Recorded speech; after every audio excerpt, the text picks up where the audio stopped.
Good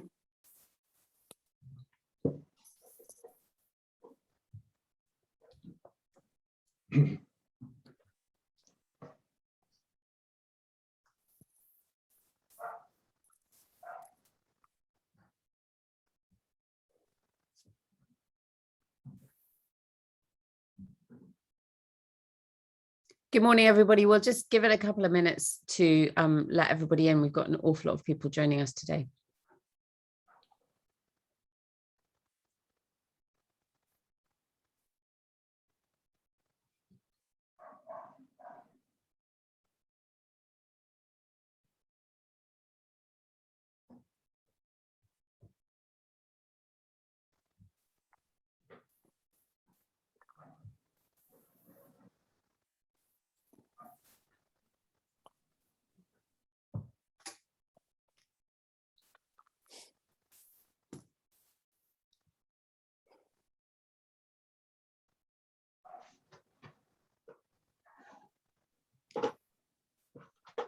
Good morning, everybody, and thank you so much for joining us this morning on this really important session looking at the legal position concerning planning control areas in Scotland. We're going to cover the legal background in terms of planning control areas, including the concept of what is a change of use and also the relationship between planning law and the proposed licensing regime. Let's not forget that we are faced with two different pieces of legislation here. We've got the Civic Government Act 1982, which pertains to the licensing of the activity and the safety of the activity, and we've also got planning. So I'm delighted to be joined by two industry experts on this session. We've got Alison Paulson, who is a senior associate from Brodies, and also Paul Houghton from Houghton Planning. So I'm not going to waste any time this morning, but we will. This is recorded. So you'll be able to access it later. We're also going to be having a Q&A later on in the session. Please do put your questions in the chat area. If you don't want to be seen, please just put your video off. But we're delighted to be here this morning, and welcome to Paul and Alison. Alison, I think you're going to kick off. I think I am. I'll just see if I can share my screen.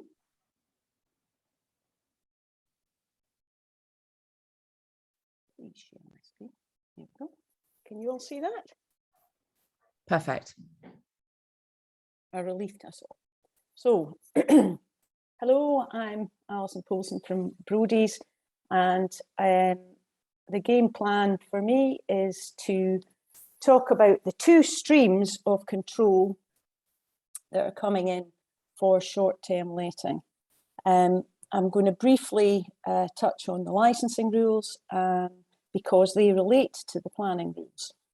But I'm a planning lawyer at Brodies, and while I can't talk about specifics, I can give you a broad guide plan for what this is about. So, the licensing rules are to come into effect. Each of the 32 planning authorities in Scotland are to have a licensing scheme in place by the 1st of October this year. And if you're a newbie to short-term letting, i.e. you're going to start your short-term letting after the 1st of October, then you cannot start unless you have a license. But as yet, we can't tell you what that license is going to look like, just the sort of broad brush of it. If you're an existing operator, then you have until the 1st of April 2023 to apply for your license. But the reason that I'm speaking as a planning lawyer today is because the licensing regime it talks or it relates to compliance with planning law. So, where does planning law fit into all this? Well, people probably know that if you build a house or you dig a mine, that if you do any form of development, you need to get planning permission. What is less obvious is that if you change the use of your land or your property, you also need planning permission. It's a material change of use that amounts to development that requires planning permission. what is a material change of use? A material change of use is a change in the character of the use. So if I have a shop and I turn it into a cafe, that is a material change in the character of the use, and I need planning permission. If I have an office and I want to turn it into a house, then that is a material change in the character of the use, and I require planning permission. But it has to be said that much of this depends on the facts and circumstances of the individual cases, and there are a lot of inherent uncertainties as a result of it relying on the facts and circumstances. One thing we do know, though, is that if you have used your property for a particular use, used it in a particular way for at least 10 years, and it's not been challenged, then that becomes lawful development. And the planning authority cannot require you to get a planning permission. They cannot take enforcement action against you. You have a lawful use. So that's the one thing we do know. So holiday accommodation was generally treated as a form of residential use until about 2015, when planning authorities woke up to a raft of problems in their perceived view related to short-term let use, and they took a lot of enforcement action against short-term lets. I think it's probably useful if I maybe run through a few examples of these cases, so you can see the sort of things that the council look at when enforcing against short-term letting being a different use, a material change of use from a residential use. So the first case I look at was a ground floor flat in a busy residential mixed use pubs, shops area in the centre of town. And because it was a one-bedroom ground floor, it's a limited number of occupants that could use it. 2 was the short-term letting use, which was very similar to what the residential use would have been, either 1 or 2. And it was considered not to be a material change of use from residential to short-term letting. And the things that they looked at were the fact that there was no parking anyway, so it's not as if people were going to turn up with parking. What was the relationship with the adjacent proprietors? Well, although it was in flats and there was a common entrance, the door to the short-term let was immediate. It wasn't as if you had to go past other doors. No other residents in the block were disturbed by anybody coming and going.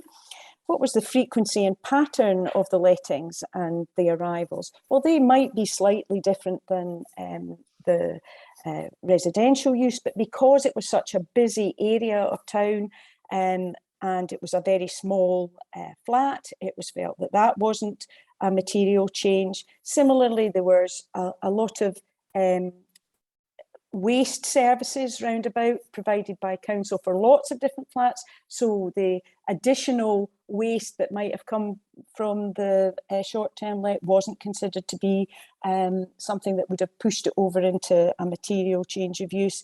And there were no complaints. So there was no antisocial amenity issue in this particular case either. So these were the things that the council looked at in terms of whether that was a material change of use. Compare that to a 3-bedroomed second floor flat, again in the city, because it had a high density layout, so each of the bedrooms had beds, but you could also sleep in other public rooms. And the fact that it was a common stair, you had to pass various other properties en route, and the most common use of the premises was nightly. It was a one-night changeover. That was considered to be very much a material change of use from residential to a different short-term letting use. And finally, a one bed house with its own front door. It successfully achieved a CLUID, that's a certificate saying that it had been used for 10 years in a particular way, because the host of that short-term let could show that no more than a group of 4 had ever stayed in it over that period, and that their minimum stay was 3 nights. So they had evidence to prove how this property had been used for that time. So as you can see, there's lots of issues related to whether something is considered to be a material change of use or not. And as I say, lots of cases, but very few where they've been considered to be no material change of use. So the direction of travel is that short-term letting is considered to be a material change of use.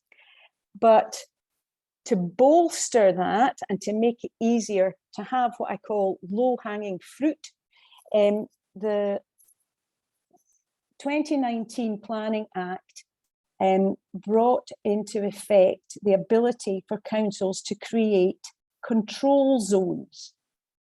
And in a control zone, a short-term let of a dwelling house is a material change of use by operation of law. So instead of having to prove, that what you're doing isn't changing the amenity, you're scuppered. If you have a dwelling house that you're using for short-term letting and you are in a control zone, then you need planning permission. This is the actual act. I put it on the screen.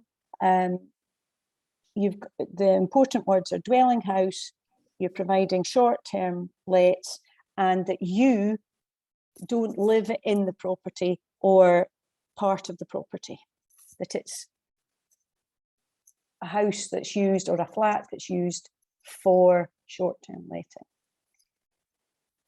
So in terms of that control zone limit, what is a dwelling house? Well, the guidance we've got in dwelling house comes from a circular 2021, which came out at the same time as the regulation. And basically you're looking at somewhere with its own front door and its own kitchen and bathroom. So that's your planning unit, if you like, your unit of occupation. And the other word that you'll hear is secondary letting. What you're looking at is a secondary letting where the host doesn't live in the property, but the whole property is let for short-term letting. So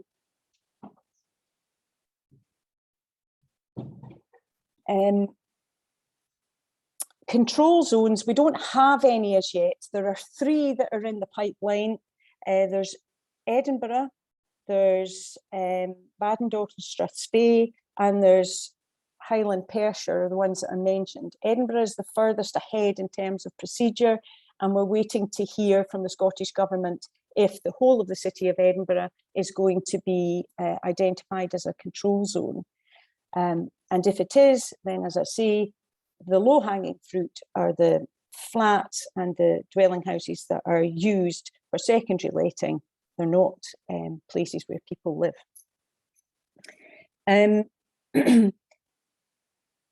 Regardless of whether you're in a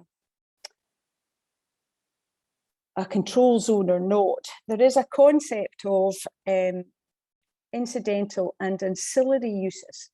But the secondary letting, that doesn't apply in the control zone. So if you have a flat and you sometimes stay in it, but the majority of its uses is for secondary letting, is for using a short-term letting, then you're going to, in a control zone, you're going to need planning permission for that.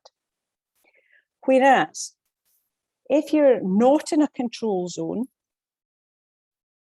and you have a house and you live in this house and you occasionally use it for short-term letting, or in fact use it a lot for short-term letting.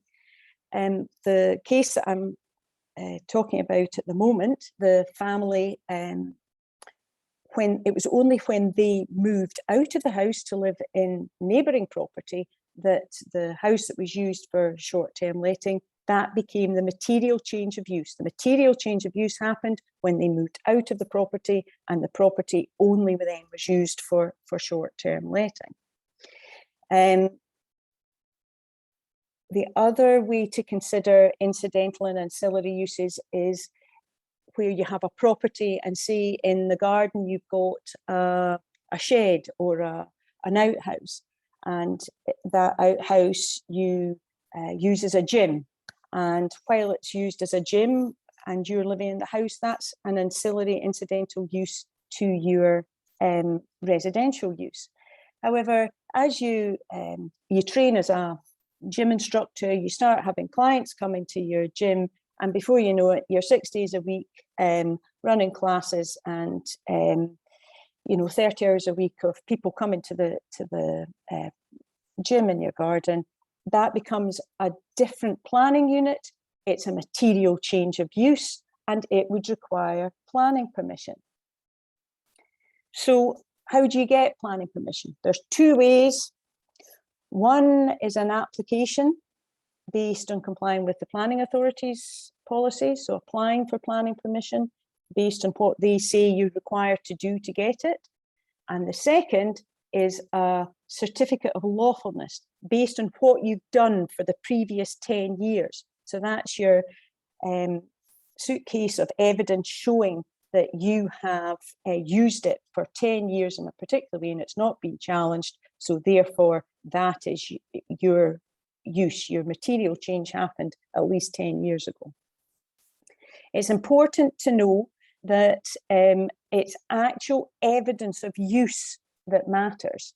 So it's all very well saying, oh, I've advertised it for years as this, and my tax, it's a business, so I pay tax in this way. That might help, but it doesn't actually prove your use.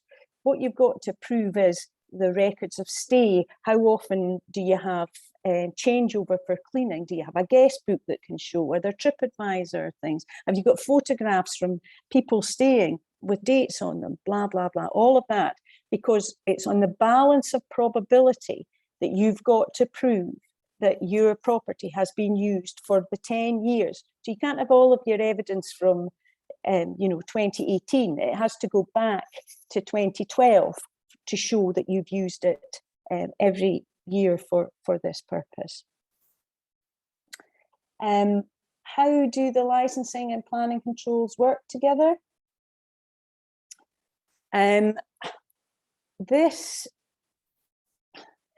So the planning system is sitting there at the moment.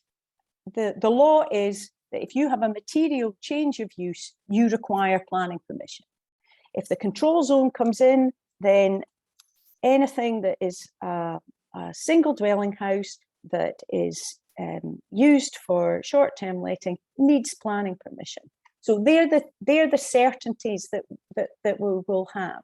And the reason that you need planning permission is because as of the 1st of October, you're going to have to apply for a license to be able to short-term let. And as Fiona opened and said, the Civic Government Scotland Act 1982 has been amended to say or empower planning authorities, councils, licensing authorities to look at the planning position in determining whether or not to grant your license.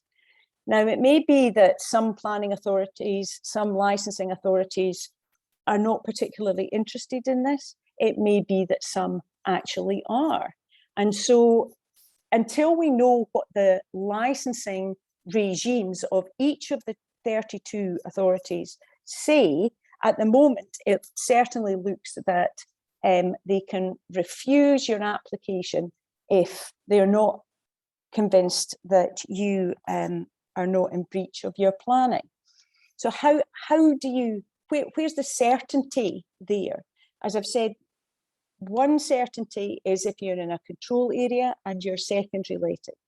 The others are things like, as described here, known as home share, home let, or home let and home share. What are these things? A home share is where you live in the property and you share some of it with people who want to short-term let. The difference is with home letting that it's your home, but you move out to allow others to use it as your short-term let. These, because it's your home, they don't get caught in the secondary letting description because it's not a home.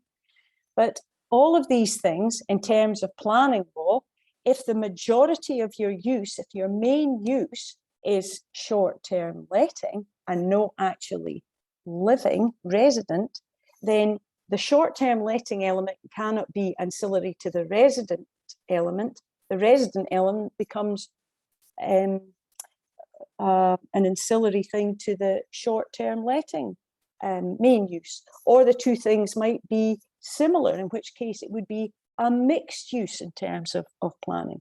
So what your actual circumstances are, you have to work out for yourself. You will know how you use your property and what you're looking for the ASSC and for all of your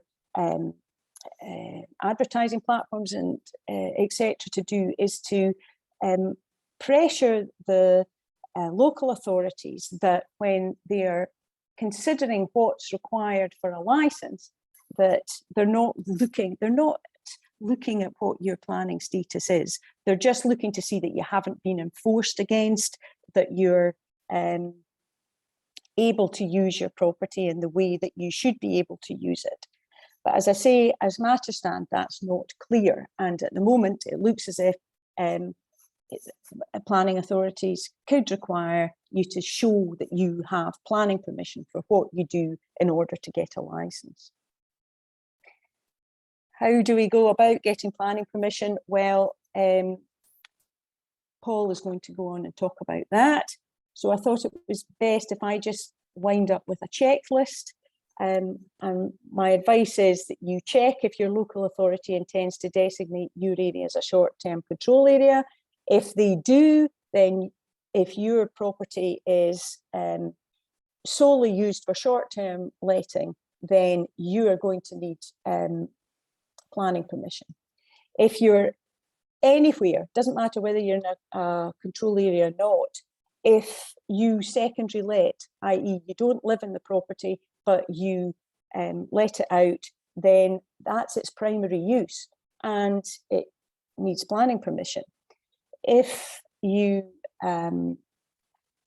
use any other form of short-term letting, what you've got to ask yourself is, what type of use are you actually, what's the majority type of use that you're doing? Has the character of the use materially changed from residential? And if it has, then you require to get planning permission. One thing to know is that it will be possible, it would appear from the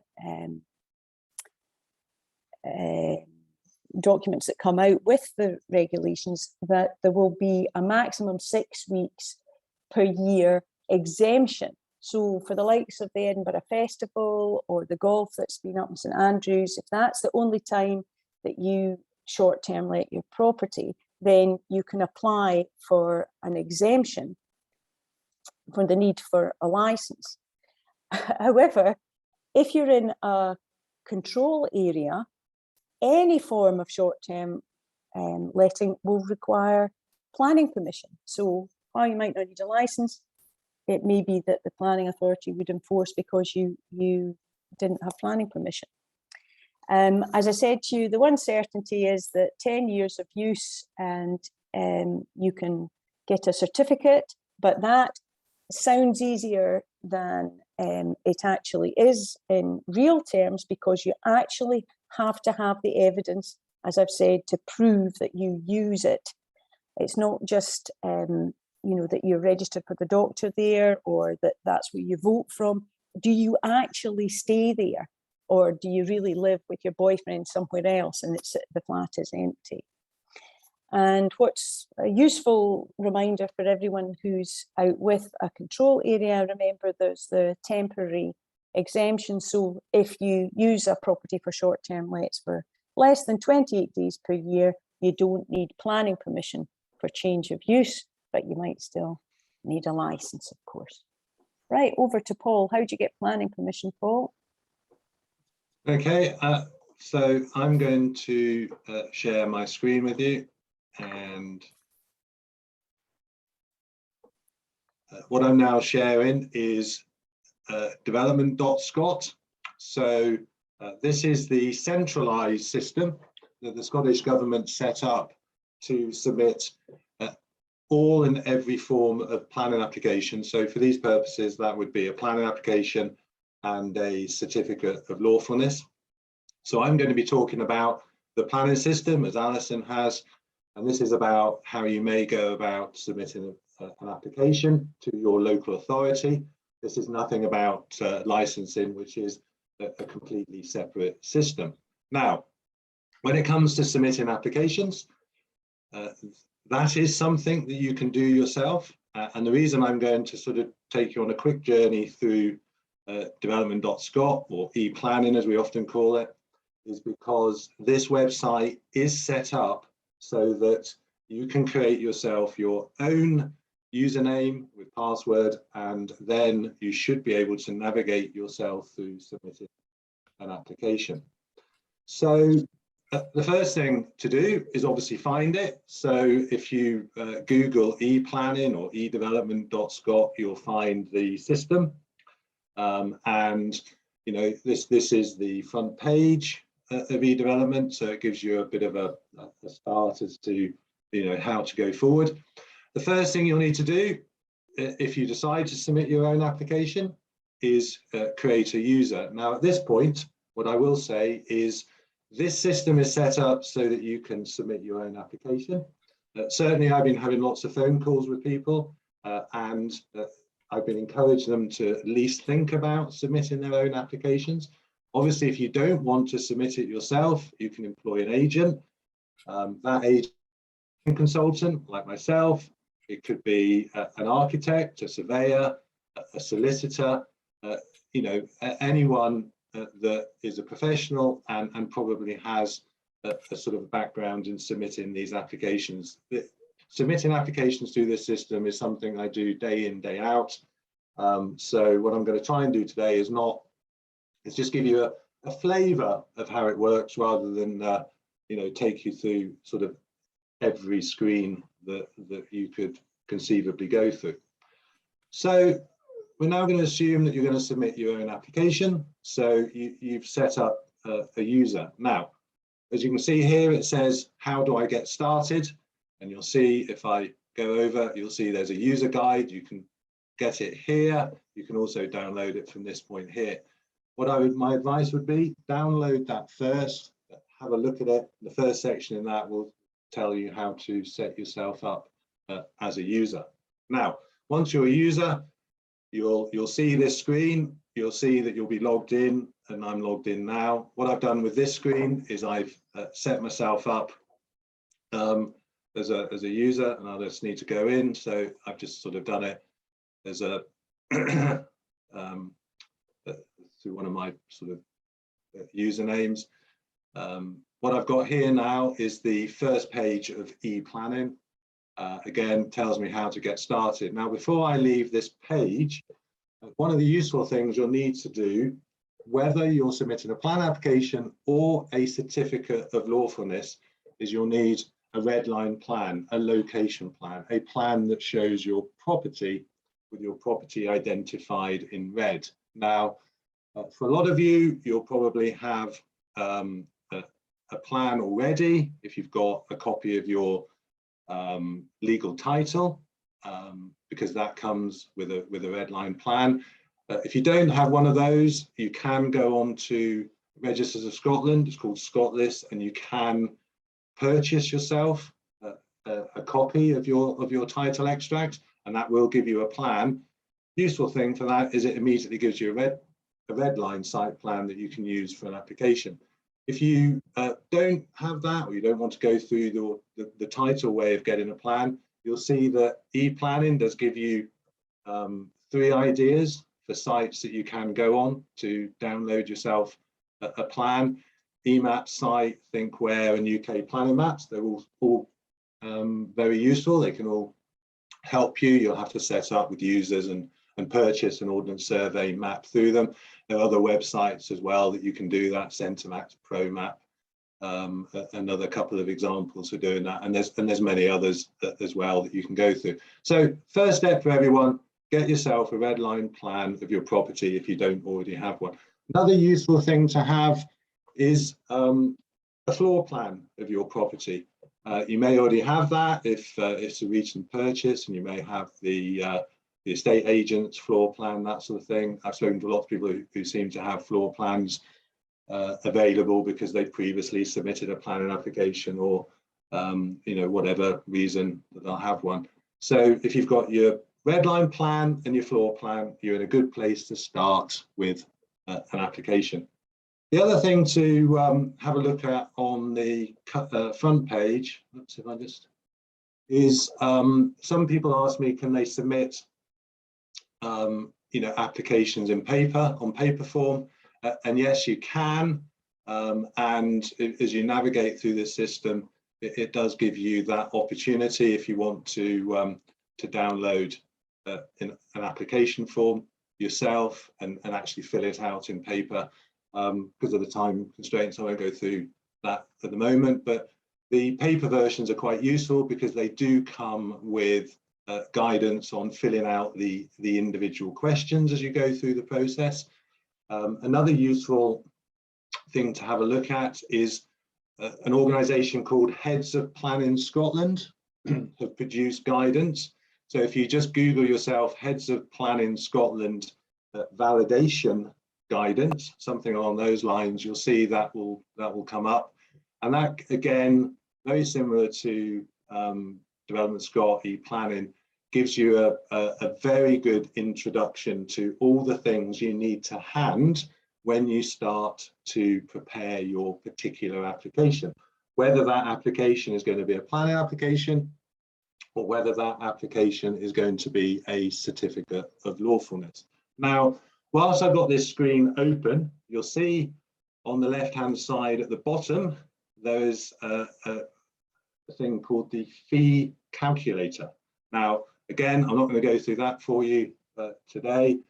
What you just need to be aware of is whether you're submitting a planning application or whether you're submitting a certificate application, there is a fee that relates to that, which is paid to the local authority. And the fee calculator on this page, or as you're going through your actual application, will lead you quite carefully through the application fee that will be applicable to your particular application. For most smaller properties where you're dealing with a planning application for a change of use, or indeed a certificate, the fee is £600 to the local authority. Where the property is larger, so it's more than 100 square meters, that fee will go up to 1,200. It's more than 200 square meters, it will go up to 1,800, and it goes up in 100 square meter increments after that. So some people I've spoken to, a lot of people with smaller flats, they're all sitting at the £600 mark, but obviously if you've got a larger property, you may find that your application fee is much higher than that. Now, when you get onto this page, you've set yourself up as a user, you're in e-planning, and you'll end up with a page that looks very similar to this, and you'll see right in the middle it says new proposal. Now, if you press that button, that takes you to a page, again, I won't go through it, it takes you to a page where you can find your particular property through various methods, postcode, you can find it on a plan, that sort of thing. And once you've found your property, it goes through a number of stages to set yourself up with a new proposal. And you can call it what you will. If you go across right to the middle, you'll see I've set up a proposal with the name Houghton Planning Limited, which is me. And because I had to pick an address, I used my office address, which means, and therefore I called it Clackmannanshire Council. You know, you can call it your name or property or whatever you want to do, but you'll end up, once you've gone through the new proposal, with something that will then sit in the middle of the page like that. It'll have a title, an address, and as you see, I've given it an indication of what it's to do with, which is in this case short-term holiday use. Now, once you've done that, and from now on, I'm sort of more touching on dealing with a planning application rather than a certificate. What I will say for a certificate for everyone out there is, as Alison said, a certificate is all about the evidence.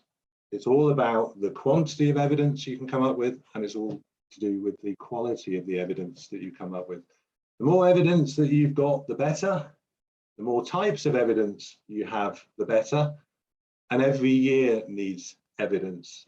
In a lot of the conversations I've been having, people have been talking about, well, can I send in a summary of the evidence I've got? You know, can I just do it for a few of the years? No, it's every year, and it's as much evidence as you can muster.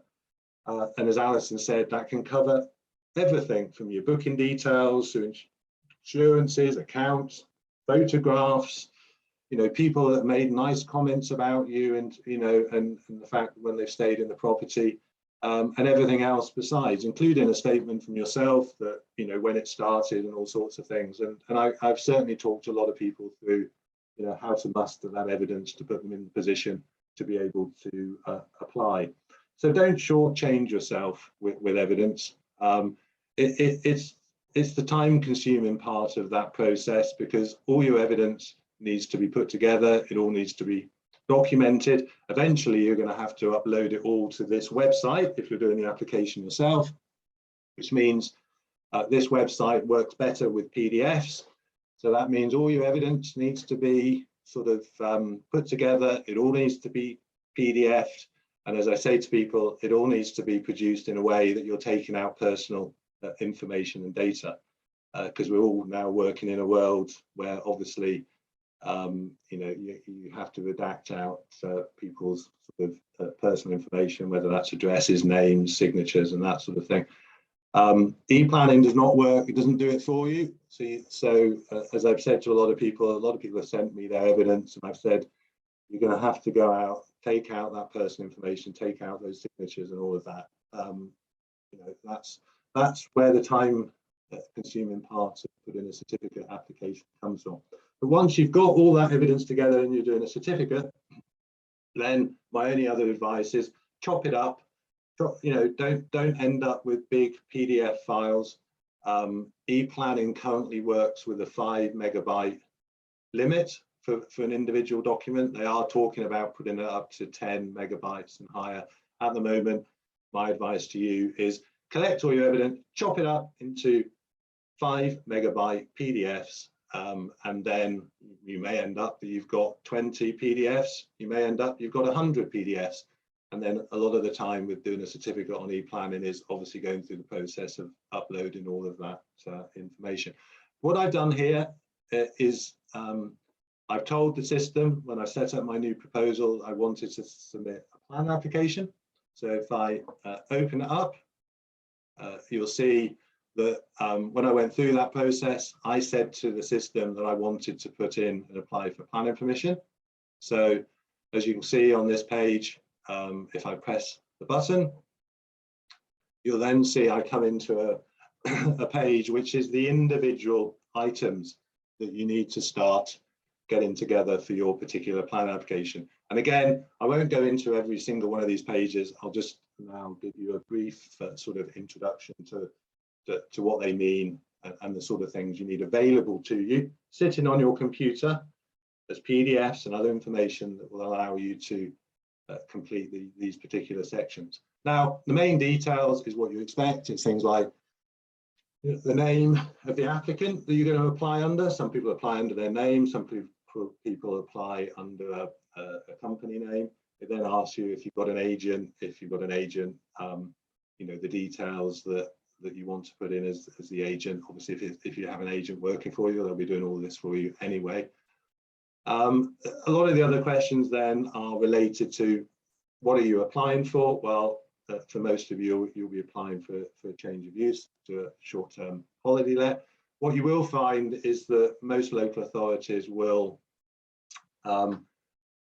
potentially amend the description you put in. You know, different authorities, Edinburgh has a sort of slightly different convention to how they describe these applications to others. So don't worry about that. If you need advice on how to describe your application, you know, that's the sort of thing to put to a planning consultant like myself or an agent, and we can give you a bit of advice on that.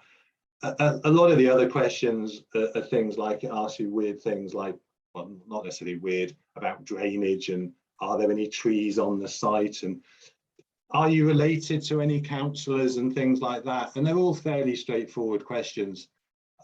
There's one or two sticky questions in there which relate to planning law and statutory instruments, and sometimes people can get stuck on those, but again, a quick phone call either to your agent, or if your local authority is functioning, to your local authority, and they can quickly tell you, you know, how to answer those particular questions. You'll have gone through that one, and then once you've gone through that, it'll take it from being incomplete to complete, and you'll get a nice green tick. And I would always advise people to do these in the order they come up. The second one is certificate of ownership. You're not having to upload a certificate or your title to show you own the property. Basically, all you're doing is, again, answering a series of questions. For most of you, you'll be saying you're the owner. They'll weirdly then ask you if it's an agricultural holding as a second question, and you'll find that literally in about 3 steps you'll have said, no, it's a property I own. If you're not the owner, it'll take you through a few additional steps, but again, it's quite a straightforward section to fill out. Location plan, so I said that at the start. You'll have got your location plan to one side with your red line around it. I'm not going to go into the additional complexities of a location plan. In probably 9 out of 10 situations that people out there will be completing this application, you'll own the property, and the red line will probably be around the building and, you know, any that happens to come with it. So you've got that as a PDF on an OS base, it's to scale and that sort of thing. And you just upload it as a PDF to that, and then the location plan will be done, and you'll get a nice green tick in there. Supporting documentation, you know, that's anything that that you want to put in to support your particular plan application. Now, you know, that could be a statement. It could be all sorts of things that you think will support you in terms of, you know, the use you're proposing. Now, at this point, I'll sort of just very, very briefly touch on planning policy and guidance. Now, because this is a very new thing, even in Edinburgh, where you'd think they'd have a lot more policy and guidance with regard to these uses, there's very little out there that will give you a guide as to, you know, how to put your case together in terms of persuading your local authority to grant you planning permission. Edinburgh has a small amount of guidance, and you know, other local authorities have guidance that relates to changes of use. What I will say is that the general issues that you'll find for any change of use to holiday lets is really around noise and disturbance, and that's the main issue that comes up in any application. And it's the main reason why people, when the application is in and they've been notified about it, and they're deciding to put in comments as neighbours or people in the local area about your application, and they're entitled to do that, and that's part of the process, it tends to be the issue that they will raise as well. So supporting documentation, I've been telling people recently, think noise and disturbance, and that's about, you know, anything that you've got in place that regulates that, mitigates that. Lots of people have got noise monitors, you know, and information they can put together. Most people have management rules that they work to with the particular property, and it's things like that that you should you know, be thinking about. And that's going to be supporting information. So if you've got any supporting information on your management rules and your noise monitor telling you this is the noise levels that the particular property had over a particular period, that's the sort of information that you can put in with that. The other thing with supporting documentation to be aware of is it falls upon you as the applicant to tell the local authority everything that you think is relevant to their consideration of your application. And what I'm finding when I'm seeing applications is that people are missing some of the sort of, should say, obvious things. Maybe they are tricks of the trade. If you're looking for a change of use and you know that noise and disturbance is going to be a key issue, you need to be looking at where your property is, how far your neighbours are away, what's the general environment within which the property sits. Is it a busy city centre location? Is it a quiet rural location, and that sort of thing? And you've got to tell the local authority all of that information about yourself, about your property, how it's laid out, how you manage it, because that is the information upon which they will make a decision. So don't leave anything out. Tell them as much as you can. You'll also find the more you tell them, and the more that information is available, because once your application is validated, it all appears online, and anyone who wants to comment on your application can see that supporting documentation. They can see all this, and you might find that that will have an influence on what they say about your application when they come to comment. So again, think about the whole case, think about how you're going to present it. You don't need planning jargon in there. You don't need to be quoting the Planning Act and that sort of thing. But you do need to present it in a way that everyone can understand, because that's the case that you're going to make, and that's the case upon which your case officer is going to make a decision. So that's your supporting documentation. I could speak a lot more about that, and I'm always happy to take calls and help people with the sort of thing that they could put in to help them. Email notification is very straightforward. You can share your application with somebody. So you could put in, if there were 2 or 3 of you in the company, it means that when your application is submitted, email notification gets sent to any other email addresses which you've entered into that particular section. The checklist is pretty much as it sounds. It's a checklist to make sure that you've submitted all the information necessary in order for the application to be validated. And it's just a series of questions it takes you through. You know, again, a lot of it is just ticking boxes just to say, yes, I've submitted this, or no, it's not applicable, and that sort of thing. The declaration is what it sounds. That's you declaring at the end of the process that you've put in all the information, and you're affirming that the information is correct, and that will ask you to tick a box. You don't need to sign it. There's no signature. Basically, it will come up with your name, so it's signed through the actual package. And the fee, as I touched on earlier, will be the fee, and principally that will be based upon the floor space that you're dealing with. So, as I said at the start, this is a centralized planning system. It is designed so that everyone should be able to navigate through it. There are a few points at which odd questions can trip people up. Those odd points where it refers to policy or planning law or guidance that can be a bit mystifying, but those are few, and what I found with people is a lot of them have gone through most of this process themselves, but maybe been tripped up by 1 or 2 things, and then they just ask a question and they go, oh, that's what I have to do, and they work through that and then come to the end. What I should finally say about this is you don't need to start with main details and end at fee. You can tick off each of these sections in the order that you want to go through. So if you've done all of them, but you've had an issue with the checklist and you can't quite complete that, you can get your ticks on all the other, and then obviously ask somebody, how you go through the particular checklist system. And I think that's all I wanted to say at this point in time, and hopefully I've dealt with some of the questions that were asked earlier. Thank you. Thank you so much, Paul, and thank you so much, Alison. That's really helpful in terms of the planning, the concept, the context within which this sits, and also the practicalities of actually applying. That's really, really helpful. Just to reference that this particular talk today is about planning.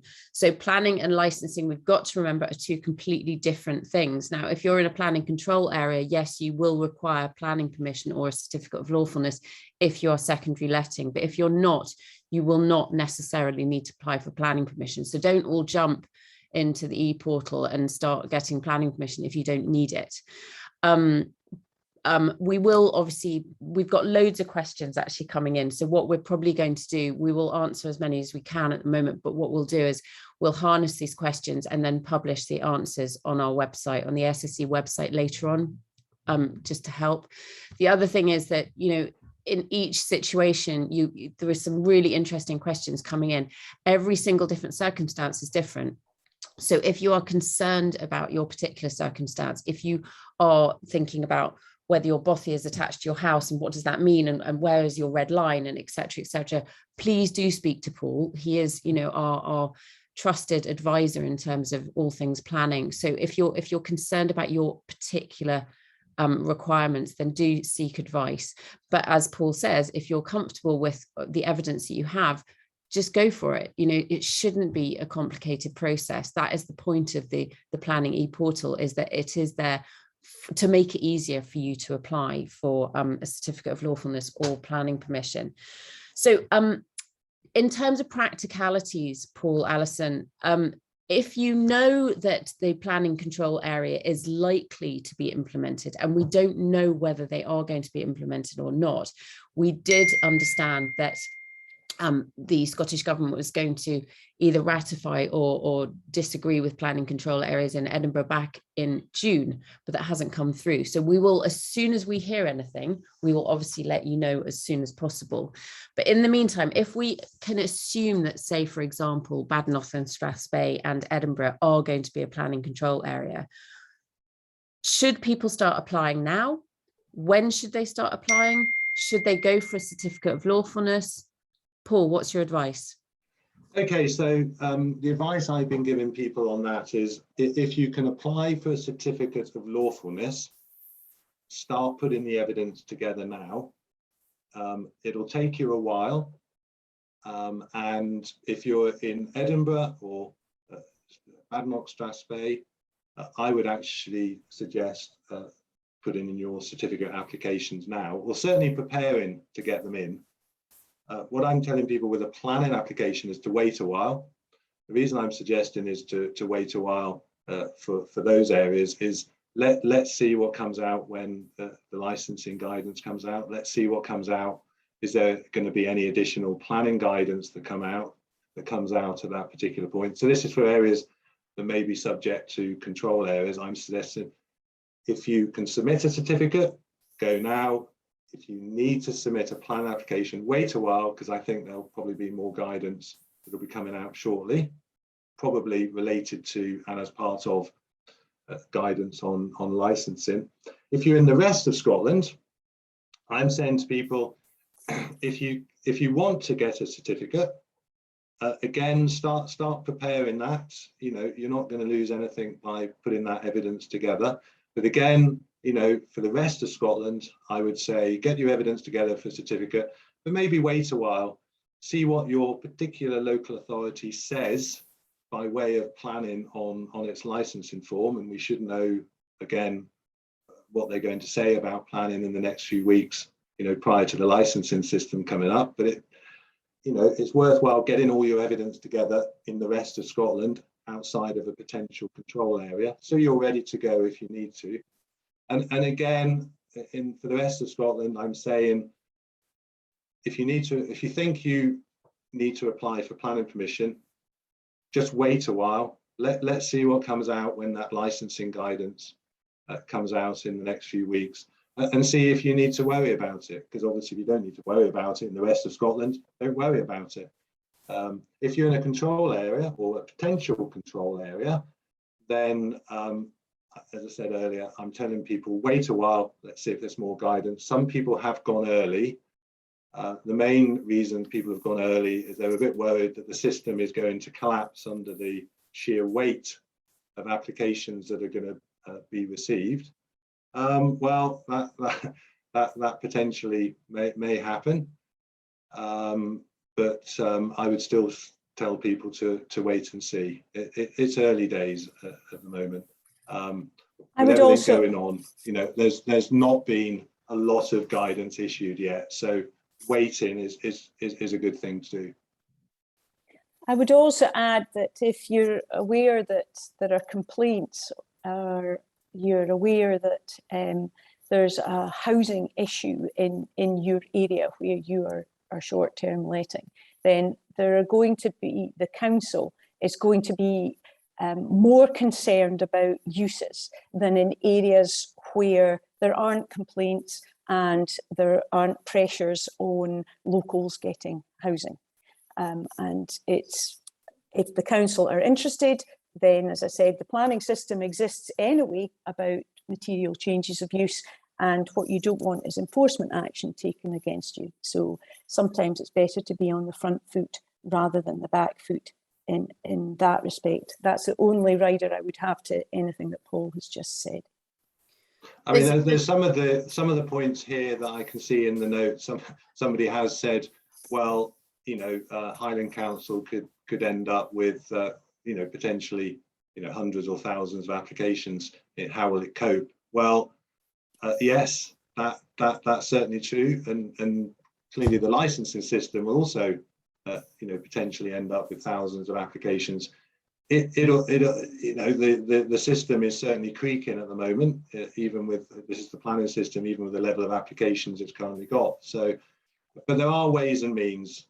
At the end of the day, it comes down to resources, which equals money, and it simply means that local authorities will just have to get the people in place to be able to deal with this, or they'll have to look at the, you know, their procedures and how they deal with applications sort of going forward. Somebody asked what happens if your plan application is turned down. Well, you know, in that case, you do have a right of what's called a local review to a local review body authority made up of councillors. If your application has been what we call delegated or dealt with by one of the officers and the decision was made by the officers, you have a right of local review, and I do those all the time. And it's fair to say, and I've certainly been saying this for Edinburgh, that a good proportion of those people who will potentially in somewhere like Edinburgh apply for planning permission, you may well end up that you're faced with a local review as part of the process. If you're in a rare situation that your application goes to committee, your particular local authority, then you'll have a right of appeal to Scottish ministers, and Scottish ministers have a system set up, and a reporter will be appointed to consider your case. The way the system works at the moment, so that's a planning application. If you put in a certificate and your application is turned down, you go straight to Scottish ministers, and you have a right of appeal to Scottish ministers on a refusal of a certificate application. Going back to planning applications, as I often say to people, you do get 2 bites currently with the way that the system works in Scotland. So once you've paid you've got your small flat and you paid your £600, you do potentially get 2 applications out of that £600 and potentially 2 local reviews. So for the person who asked a question about how will the system cope, well, you know, you could actually have people who've put in an application, it's been to local review, they've still not been successful, they felt that there's further evidence they can put in to help their case, they put another application in, it goes to local review again. So you may also have a lot of people having a second go. There's been a few questions about floor space of buildings. for working out the fee. So you are looking at the buildings on the site. It's not the site area. It's based on gross floor space. So that's measuring the outside of the buildings that you have on your particular site, and that tells you how much floor space you've got. And on the basis of that, that will tell you what your fee is. And what I should have said earlier is the same fee applies to both planning application and also certificates. One or two people thought that maybe it was a flat fee for certificates, and unfortunately it's not. That works on a floor space situation as well. So the bigger your property is, you know, potentially the bigger your application fee will be as well. Thanks, Paul. On the Edinburgh issue, there is a kind of assumption at the moment, and there's rumours going around suggesting that, frankly, unless you've got a certificate of lawfulness, you will not get planning permission. Do we think that is the case, or are they going to take it on a case-by-case basis? Now, the only guidance that is currently being applied in Edinburgh, and it's sort of stuck away in some guidance that's called business guidance, but it does relate back to a policy in the local development plan. And ultimately, everything when it comes to determining application should relate back to the local development plan. And it talks about noise and disturbance, as I mentioned earlier. So that's the key issue that they'll take into account and decide in your application. But it also has a bit of guidance in it, which I sort of summarize as shared front doors and shared stairwells. And that's been a particular issue in Edinburgh, where obviously you've got a lot of flats in older buildings, tenements and that sort of thing. They tend to share a front door, and they tend to share a stairwell. Quite often those stairwells are sort of not carpeted, they're tiles or concrete steps and that sort of thing. And it is fair to say that if you're have a shared front door and a shared stairwell, that the tendency is that they are turning down those applications. Now, the numbers are not great so far, because there's been not that many. There's been lots of applications submitted in Edinburgh. There's not been that many decisions so far. So that has not worked its way through to the local review body so far. So I can't really say, it would be unfair of me to sort of say how the local review bodies are going to be dealing with these applications, but it is certainly fair to say that if you've got shared front door, shared stairwell, you can understand the reasons that could be connected with why that creates more noise, you know, people with wheels on their suitcases bouncing them up the stairs and that sort of thing. It has been the case up to now, and will continue forward, that if you're in that situation, it is likely that your application will be turned down. You then do have your right of local review to go forward to.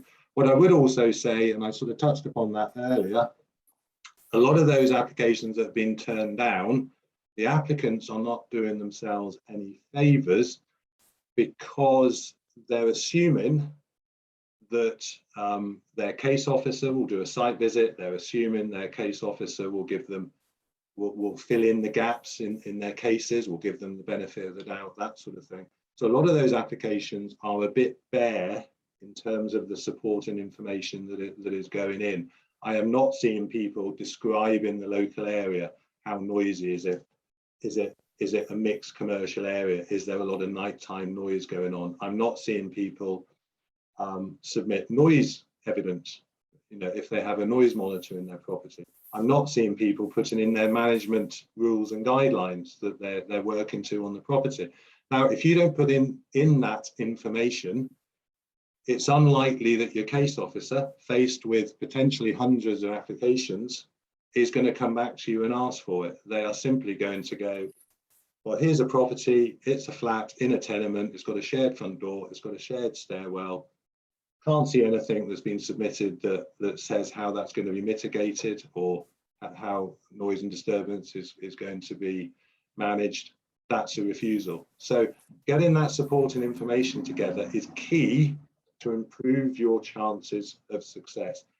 Cannot guarantee success, and as I said, you know, there is guidance that's pushing against you, however good your support and evidence is. But if you don't give them that support and evidence, you're significantly reducing your chances. And can I just say, if there is facts and circumstances, so if that tenement is all 10 years plus, each unit has got certificates of lawfulness, and yours is the only flat that's applying for planning permission, then the amenity of the area has changed. It's become a short-term let area. You've got people coming and going. So there can be a tipping point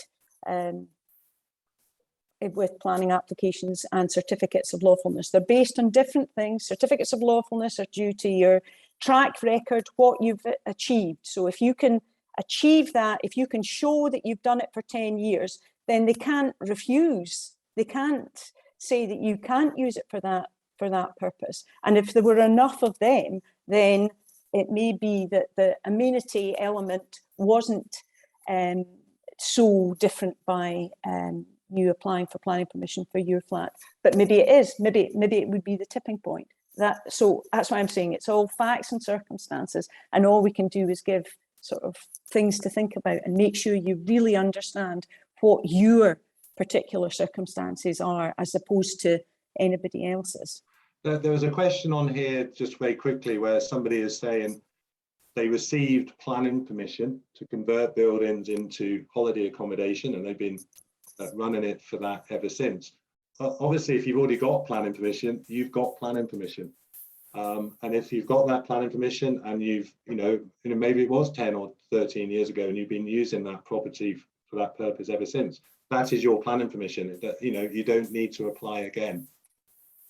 And the other point that said, if you get planning permission for change of use to short-term letting, what does that mean if you want to use it for residence? Well, you apply for planning permission again. It's short-term letting use is a use of its own type. So any change of use from that to anything else would require planning permission. But given that one of the motivating factors behind this is keeping houses available for houses, it seems highly unlikely that it will be very difficult to change something that you had used as short-term letting into house.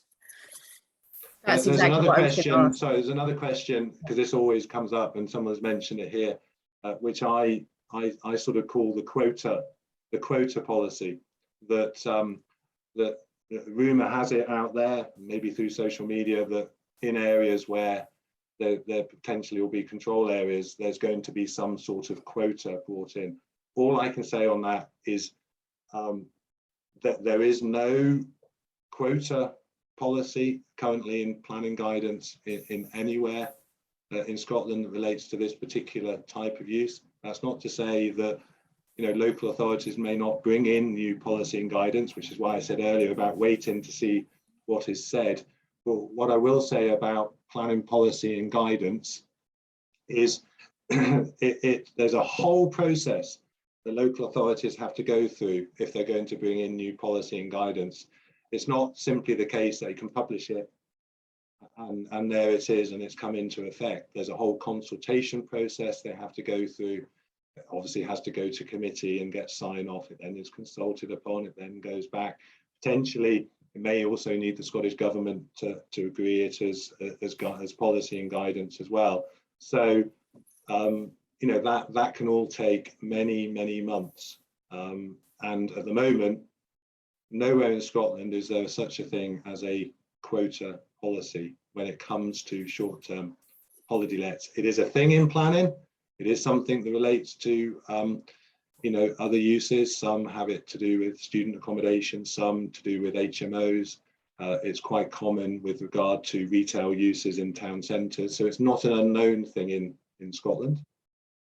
But at the moment, there isn't such a thing as a quota policy or guidance applicable to any part of Scotland, and certainly at the moment not for those areas that may be control areas. That's really helpful. So quick question, if you are a short-term let operator and you want to go for a certificate of lawfulness and you have to evidence it's been running concurrently, consistently for the last 10 years, but you happen to stay in it 4 weeks a year, it's one of our questions, can you still get your certificate of lawfulness? Or if you've stayed in it for 4 weeks a year, every year, does that mean it's not a short-term let consistently? No, you can still apply for your certificate of lawfulness. Okay, because there's also, Paul, you're going to like this, the old COVID question. So one of your clients has been turned down for a certificate of lawfulness because they couldn't evidence consistent use over the last 10 years because they were shut during COVID. Now that's gone to appeal, hasn't it? Yes, so that's gone to appeal, and Alison's aware of it as well. We're ever hopeful that a reporter will give us a positive decision on that. Some of these things then become test cases. So Alison will talk about how court cases become precedent, and then, you know, it could be applicable to other things and other applications.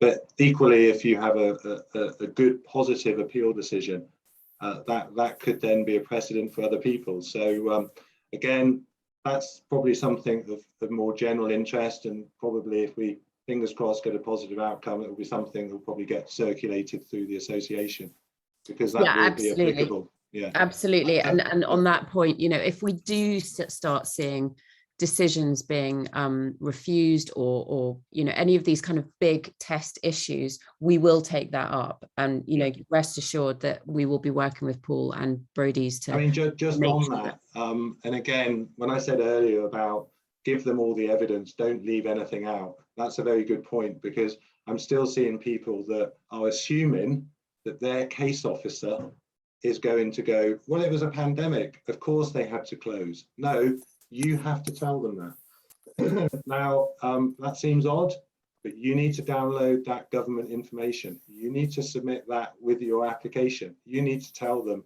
the blatantly obvious. And on that point, actually, and you need to show them that you maybe had bookings that had to cancel, by law, yes, had to cancel. On that basis, we've actually been asked that question so many times recently. We put on the news page of the ASSC website the dates that we had to close by law. So if you need those dates, then they are available on the news page in the last couple of news items. I'm really conscious of time. What I think what would be best to do is we're going to harness all of the questions in the chat, and I will put them to Paul and Alison, and we will then publish those responses to the specific questions that have been asked. Again, we can only kind of really talk about general cases. We can't talk about specific instances. But if you do have any questions you want to put to Paul or indeed Alison, do please get in touch with them. I think we should probably wrap it up just now. We're running over time. But thank you so much, Paul, Alison, for your time today. And as I say, we will publish the responses to all the questions that we've had. And obviously get in touch with us. If we can help with anything, get in touch with Paul, get in touch with Alison. And thank you. We will get through this. It will be okay. Thanks so much for your time, everybody. Thank you. Thank you.